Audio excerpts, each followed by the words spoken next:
Comenzamos este curso bíblico dedicado en este año 2025 al Evangelio según San Juan, a cargo de quien les habla.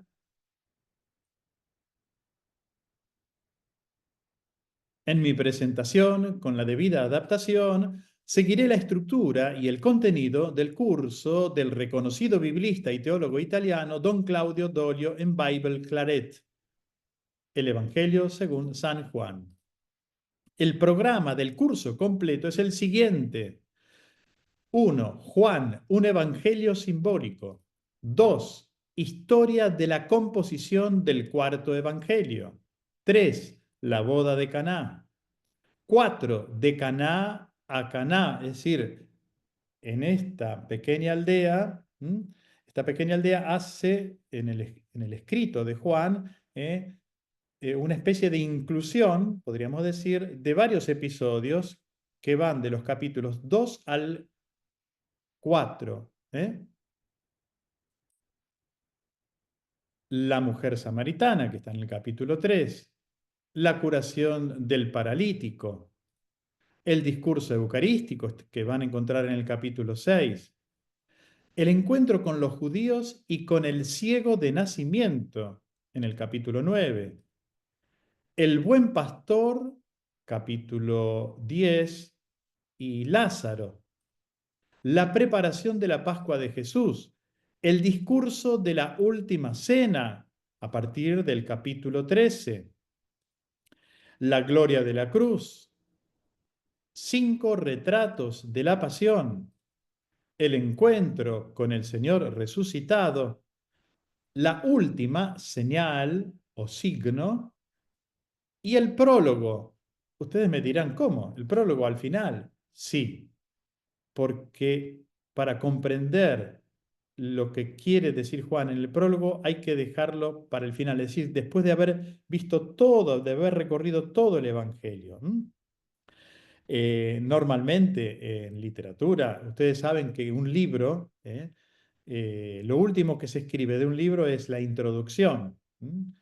Bueno, se hace un esbozo inicial y después se desarrolla todo el libro, pero el autor ajusta muy bien, después de haber escrito todo el libro, esa introducción. Bueno, acá vamos a hacer algo parecido. El prólogo lo vamos a ver al final. Bien, hoy entonces, en este momento, vamos a presentar la parte 1, es decir, Juan, un evangelio simbólico. ¿Qué significa que el evangelio de Juan tenga esta calificación? Evangelio simbólico. Dejo de compartir pantalla y ahora voy al texto que nos ocupa. El Evangelio según Juan es el cuarto de la serie de los Evangelios y es una obra excepcional desde el punto de vista literario y teológico. Una escritura deliciosa, aparentemente simple, pero con un hondo significado, rica en una gran teología, fruto de una profunda y atenta meditación. Nuestros hermanos orientales ortodoxos llaman a Juan teólogos, el teólogo por excelencia, aquel que contempló a Dios en la carne. El Logos hecho carne fue encontrado por los discípulos, entre ellos Juan, y este encuentro les trajo una experiencia del misterio divino, una tal experiencia que les permitió penetrar en las profundidades del Espíritu. Uno de los más antiguos comentaristas de los Evangelios, Clemente de Alejandría, gran maestro del siglo III, dice que Juan, habiendo visto que los otros evangelistas habían expuesto ta somatica, es decir, las cosas corpóreas, físicas, materiales, relacionadas con la existencia histórica de Jesús, Juan compuso a su vez un Evangelium Pneumaticon, es decir, un evangelio espiritual. Y de hecho, la tradición ha llamado habitualmente al escrito de Juan evangelio espiritual. Sin embargo, no es fácil explicar en qué sentido espiritual. Espíritu no es lo opuesto a la materia. El espíritu es la vida de Dios, es la inteligencia penetrante del Señor, es la sabiduría. Espiritual en este caso se opone a superficial. Este texto espiritual quiere profundizar el significado de los hechos. No los cancela, no los niega, los profundiza. Considera los hechos desde un punto de vista teológico y luego va al fondo para llegar al mensaje más profundo. En este sentido es espiritual porque capta la realidad significada por el evento histórico de Jesús. Por este motivo podríamos utilizar en lugar del término espiritual otro término que se adapta más a nuestro lenguaje actual y decir entonces que el Evangelio de Juan es simbólico. El término símbolo es precioso, proviene de la antigüedad e indica una cosa que debe combinarse con otra. Tratemos de reflexionar sobre la palabra.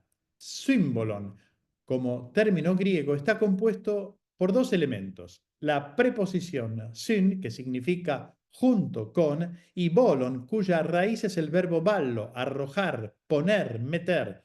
Por lo tanto, una cosa simbólica debe colocarse junto a otra, debe estar junto con otra para obtener una totalidad.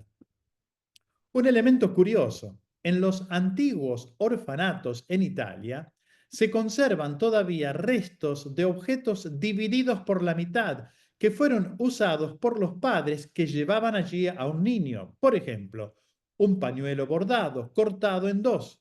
Se ponía la mitad junto al niño. Implícitamente se entiende que aquel que tenía la otra mitad de ese pañuelo era el padre. Si alguien quería presentarse, por ejemplo, en Florencia, en el Hospital de los Inocentes, para solicitar el reconocimiento del niño, esa mitad era un documento autorizado para reconocer al hijo, porque juntando las dos piezas se obtenía una totalidad, en este caso un pañuelo completo. Pensemos en el trabajo de quienes arman un rompecabezas con miles de piezas que en sí mismas tienen poco valor o sentido, pero con paciencia, juntando la diversidad de detalles, se compone un cuadro con una figura bien precisa. Acá voy a ver si puedo volver a compartir pantalla porque me gustaría mostrarles entonces un puzzle. No sé si se lo ve, Débora, ¿se ve bien? Perfecto. Bien. Acá entonces ustedes tienen las piezas de un puzzle, unas encima de la otra, desordenadas, pero fíjense, si yo trato de armar algo, puedo armar, por ejemplo, con esas piezas que estaban separadas, un corazón. O, como es el caso de los mosaicos, fíjense esto, parece una pintura, pero son pequeños mosaiquitos uno al lado de otro para formar este pantocrátor. Un día les voy a explicar qué significan. En el ábside, este es el pantocrátor de la iglesia, es el Cristo, que aparece en mosaicos en Monreal, y este otro, Monreal es en Sicilia, y este otro también en Italia, en Cefalù. Miren qué bonito, ¿no? Y fíjense, acá les quiero mostrar, acercando el zoom, ¿ven los mosaiquitos? Cómo van formando la figura, la imagen. ¿Mm? Bueno, acá tenemos un águila que representa a Juan, Sanctus Ioannes dice abajo. ¿Ven los pequeños mosaiquitos? Juntándolos correctamente, poniendo uno al lado de otro de manera inteligente, se puede observar la figura. Y acá tienen un árbol también, acá se ven los pequeños mosaiquitos. Bueno, este, este arte entonces del mosaico nos ayuda a explicar cómo Juan es un evangelio simbólico. Dejo de compartir pantalla y continúo con la explicación. Entonces, así como se arma un rompecabezas, esa misma realidad la vemos reflejada en los mosaicos. Un espléndido mosaico, como los que ustedes han visto, están hechos estos mosaicos de muchas piezas. Si desmontásemos el mosaico separando las distintas piezas, podríamos también catalogarlas, contarlas especificar de dónde vienen los pequeños mosaicos de oro, de qué minerales son los de color azul, las de color rojo, pero al final nos arriesgaríamos a no saber qué representa ese mosaico, ese gran mosaico, si nos ponemos a analizar las simples piezas. Esta no es la manera de estudiar un mosaico. No se trata de desmontar las piezas, sino de captar bien el conjunto, el todo. Y solo poniendo juntas las piezas una al lado de otra, se comprende el mosaico, es decir, el mensaje que quien lo compuso quiso transmitirnos. Esto se llama procedimiento simbólico. En literatura se utiliza muchísimo, y en este caso en el Evangelio de Juan. Y esto requiere por parte del lector un compromiso. ¿Eh? Para poder captar el significado que está detrás. El verbo derivado de symbolon no lo usa Juan, sino el evangelista Lucas, y lo usa una sola vez para referirse a María, cuando dice que la madre de Jesús custodiaba estas cosas meditando sobre ellas en su corazón. Un lector que encuentra el verbo meditar nunca imagina que detrás del verbo griego, symbalusa, conferens traduce el latín, ferens cum, poniendo junto, está el hecho de la meditación así como lo entendía Lucas, así como lo hacía María. ¿Qué es la meditación? Es precisamente este compromiso de juntar todos los pequeños detalles de tal manera que se tenga la imagen completa. Recién cuando la imagen está completa, la comprensión es mayor, es más profunda. Eso hacía María, juntando las distintas experiencias, todas las cosas que se decían del niño que había nacido, ¿no? Entonces, así van comprendiendo María José, juntando los distintos detalles, bueno, la gran obra de Dios en su Hijo Jesucristo. El lector encuentra muchos detalles, al igual que aquellos que hacen la experiencia histórica. Al conocer una persona, conocemos muchos detalles de esa persona, pero lo que importa no es el análisis meticuloso de todos los detalles, sino poner juntas todas esas realidades para tener el retrato completo, no tanto físico, sino moral, espiritual de esa persona. Esa es la manera con que los evangelistas hicieron el retrato de Jesús. En particular, Juan hizo un retrato simbólico, donde muchos detalles de la narración tienen un sentido, un significado que el lector debe aprender a captar. Por eso, el mismo autor, terminando su obra al final del capítulo 20, ustedes van a leer 20, versículo 30, dice Juan haber escrito los signos. Es una de las palabras características del cuarto evangelio, signos o señales, según las traducciones. Después de haber contado el encuentro del resucitado con los discípulos, el autor termina así. Otras muchas señales o signos hizo Jesús en presencia de sus discípulos, que no están relatadas en este libro. Estas quedan escritas para qué, para que crean que Jesús es el Mesías, perdón.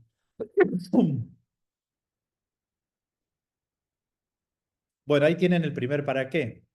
Para que crean que Jesús es el Mesías, el Hijo de Dios. Y acá viene el segundo. Y para que, creyendo, tengan vida por medio de él. Juan 20:30. Este final del Evangelio es precioso porque revela la intención del autor. En primer lugar, Juan nos dice que ha dejado escrito los signos realizados por Jesús y que no los ha relatado a todos, sino que ha hecho una selección. ¿A qué llama signos el evangelista? A las obras de Jesús, a lo que Jesús dijo, hizo y padeció. Llamar signos a las obras de Jesús significa que el autor considera que esos eventos de la historia humana de Jesús son significativos en el sentido de que comunican un significado adicional.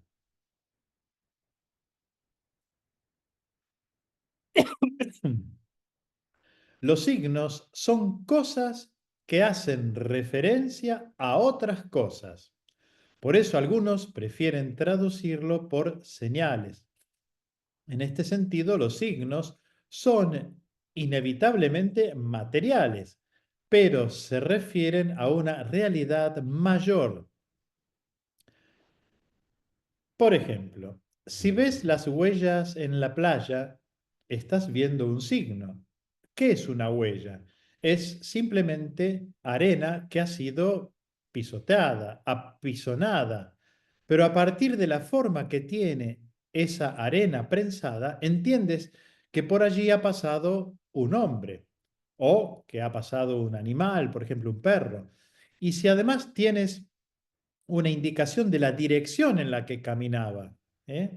Sabes hacia dónde iba. No ves al hombre, ni siquiera ves los pies, pero al observar la arena apisonada, de cierta manera, entiendes que por allí ha pasado un hombre. Lo imaginas, porque la inteligencia humana es simbólica, junta los detalles. Se necesita un solo instante para hacer todo este proceso mental. Vi la arena prensada y enseguida entendí que por allí había pasado un hombre, porque si la arena tiene esa forma significa que fue una bota la que produjo esa huella. Pero la bota no camina sola, debe haber un pie adentro y el pie unido a una pierna. La pierna es parte de una persona. Si el pie es grande, obviamente la persona que pasó por allí es grande. Es un razonamiento veloz, pero implica pasos importantes. Este es un procedimiento simbólico. Tan pronto como huelo humo, entiendo que algo se está quemando, porque no habría humo si no hubiera fuego ardiendo. Los signos son señales, son cosas que hacen venir a la mente otras cosas. El humo me hace venir a la mente el fuego, me recuerda que me olvidé la olla en el fuego, por ejemplo. Huelo el olor del humo por la nariz y me viene a la mente lo que me había olvidado. Es un hecho simbólico. Mi cerebro, nuestro cerebro, razona de esa manera. Y los literatos que construyen sus textos de manera simbólica necesitan de la colaboración del lector. Buscan un lector inteligente. Imaginemos, por ejemplo, que el autor, mientras te cuenta algo, te guiña un ojo. Es una acción en la que te dice, presta atención, ten cuidado, intenta comprender lo que quiero decir, mira en profundidad, mira más allá, por favor. ¿Comprendes la referencia? Se advierte de esta manera al lector y se intenta leer el texto con atención. Juan muestra que todos los hechos históricos de la vida terrenal del hombre Jesús son signos del amor de Dios, signos de cómo es Dios, de cómo piensa, de cómo actúa en la historia, de cómo siente. Viendo a Jesús, personaje histórico, reconocible, documentable, al ver sus obras se entiende lo que Dios hace, es la posibilidad de ver lo invisible. El narrador simbólico muestra a través de los hechos experimentables lo que está más allá de lo que es humanamente visible, pero que fue revelado por Jesús. La idea clave para Juan es que Jesús es el revelador del Padre. El logos, el pensamiento, la palabra, la sabiduría eterna de Dios, hecho carne, ha sido experimentada por los discípulos que la han tocado, la han visto, la han conocido, han entendido más, han entendido cómo es Dios, porque el logos hecho carne ha revelado que Dios es Padre. Jesús de Nazaret, con sus gestos, con sus palabras, con su manera de ser, de pensar, de actuar, ha revelado a Dios. Es por eso que Juan los llama signos. No es sinónimo de milagro, no es simplemente algo maravilloso que llama la atención, es algo significativo que significa algo. Así Juan nos dice que Jesús hizo muchos signos, pero que Él ha escogido solo algunos.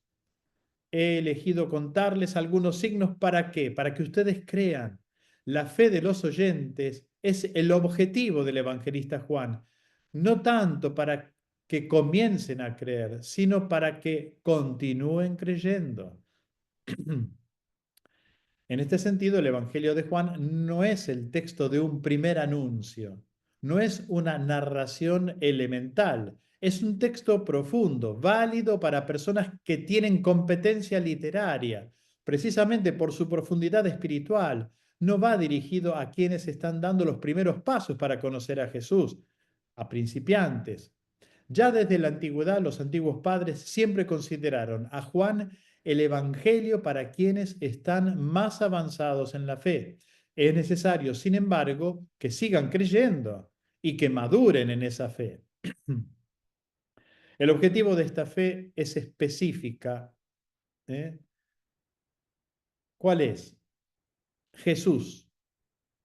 Adherirnos a Jesús en cuanto Mashiach en hebreo, Mesías, en griego, Christos, Cristo, Jesús en cuanto Cristo, ungido significa, e Hijo de Dios. Si lo pensamos un poco, el comienzo del Evangelio de Marcos es análogo. Marcos comienza diciendo, les narro dónde se origina la buena nueva. La buena noticia es que Jesús es el Cristo, el Hijo de Dios. Marcos es un evangelio para principiantes, para los catecúmenos que comienzan a conocer a Jesús. Y el objetivo es mostrar el origen de esta afirmación. Jesús, el Jesús de Nazaret, es el Cristo, el Hijo de Dios. Juan es el cuarto evangelista, escribe varios años después. Escribe un texto más profundo, más profundo.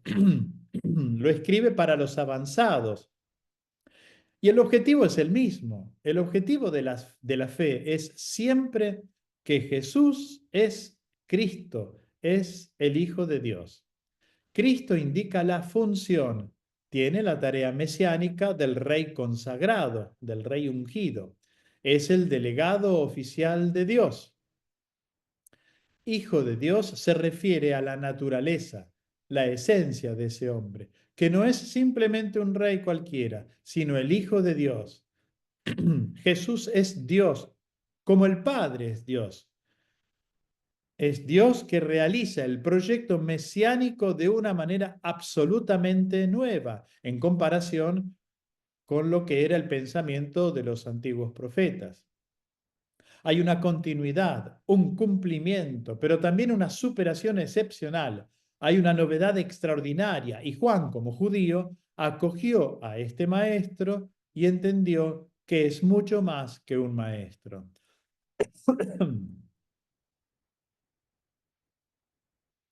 Juan ha visto su gloria, ha entendido su esencia, su naturaleza, ha entendido su divinidad, ha entendido que es la imagen del Padre, el Logos que revela la auténtica divinidad y no solo da a conocer, sino que comunica vida.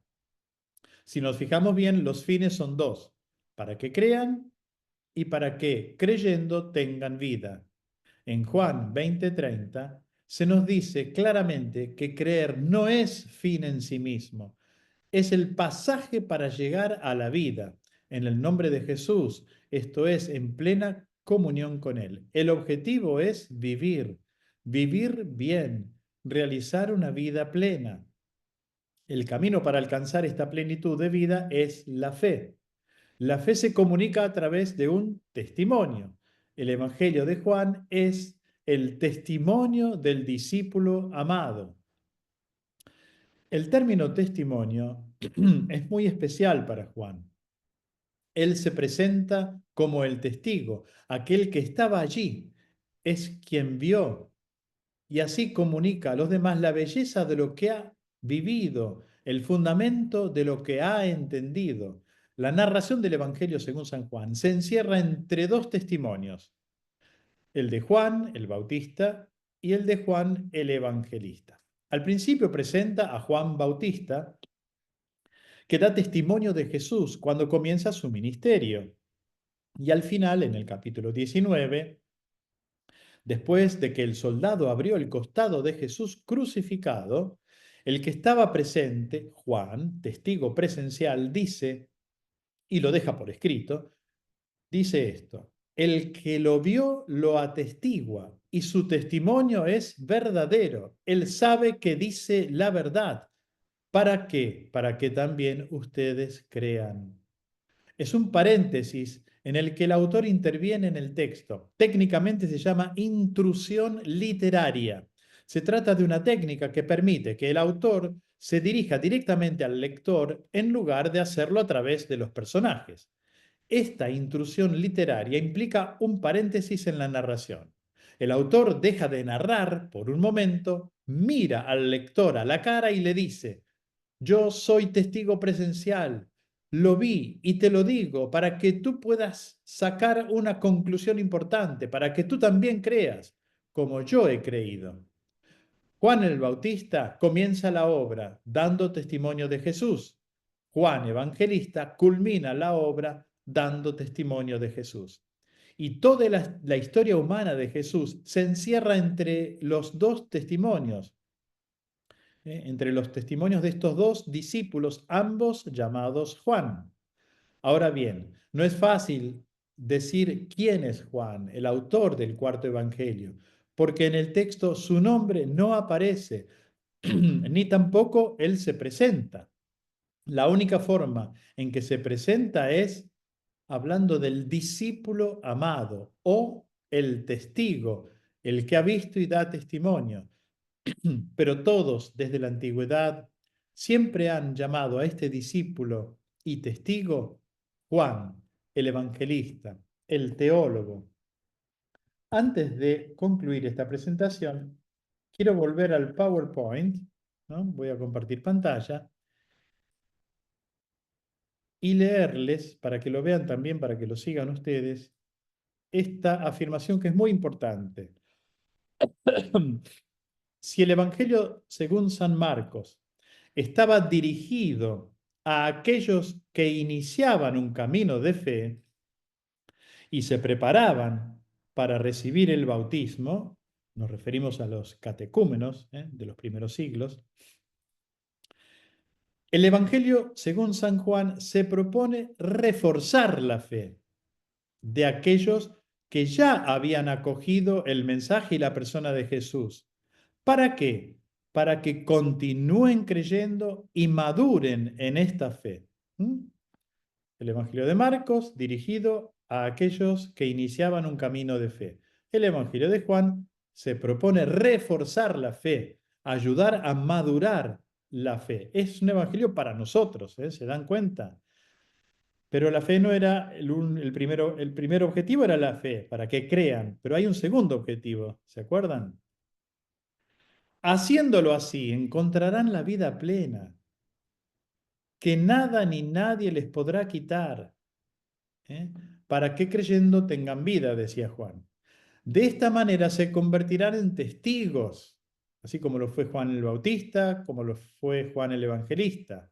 También nosotros estamos invitados a convertirnos en testigos, para que otros también puedan tener acceso a la fe y disfrutar de esta vida plena. Cuando hablamos de vida plena, decimos plena porque divina y plenamente humana. ¿Eh? No prehumana o propia de animales o de las bestias, no, humana, plenamente humana. Es la vida que Jesús vino a traernos. Fin de la presentación.